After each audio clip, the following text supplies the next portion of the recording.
السلام عليكم، نتمنىكم تكونوا مزيانين وبخير وعلى خير. قبل ما تكملوا الفيديو نتمنى انكم تشتركوا في القناه وتفعلوا الجرس باش تبقاو دائما توصلوا بالجديد، وما تنساوش لايك وكومونتير للتشجيع. البوليساريو كعادتها تذوق ناقوس الخطر وتحتمي داخل التراب الجزائري، والنظام الجزائري العسكري يفكر في تزويد ميليشيات البوليساريو بالمزيد من الأسلحة المتطورة، وبالأخص بالصواريخ البعيدة المدى، والتي من شأنها أن تتجاوز الجدار الرملي المغربي والوصول إلى عمق الصحراء المغربية،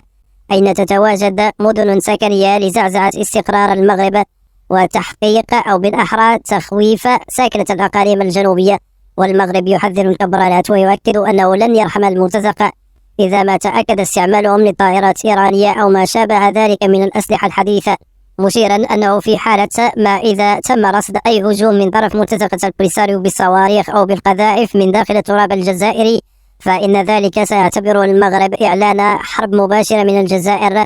على التراب المغربي، ما سيعطي ذلك الشرعية الكاملة للمغرب دوليا باستهداف ميليشيات البوليساريو حتى من داخل التراب الجزائري. ومع تزايد خطر الهجمات الجوية والصواريخ المعادية، القوات المسلحة الملكية المغربية تغير عقيدتها فيما يخص الدفاع الجوي. ففي السنوات الأخيرة الماضية عملت قيادة القوات المغربية على تغيير عقيدة الدفاع الجوي من خلال إضافة الدفاع الصاروخي المتوسط والبعيد المدى إلى منظومة الدفاع الجوي الذي يغطي كامل التراب الوطني، الأمر الذي جعل قيادة القوات المسلحة المغربية ترى أنه من الضروري والواجب الاستثمار في ترسانة دفاعية متعددة المستويات قادرة على حماية سماء المملكة المغربية والمنشآت الحساسة ببعد ردعي. وحسب المعطيات المتوفرة والتي نشرتها صفحة منتدى فارماروك في السابق، فقد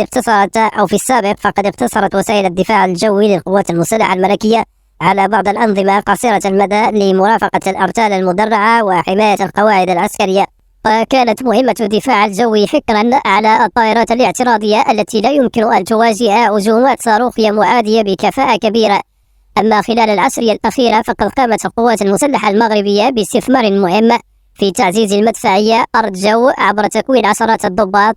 وضباط الصف والجنود على قدر عال من الكفاءة، قادرين على تشغيل مجموعة من الأنظمة الحديثة قصيرة ومتوسطة المدى، في حين يجري التحضير بشكل متسارع لانتشار أولى الأنظمة بعيدة المدى للدفاع الجوي المسلمة حديثا مع متم هذه السنة وبداية السنة المقبلة. ومن أهم الأنظمة التي تتوفر عليها المدفعية الملكية أرض-جو نظام الدفاع الجوي قصير المدى الصيني تايب 90 أو ما يعرف ب FCS AF902، وهو مكون من مدافع رشاشة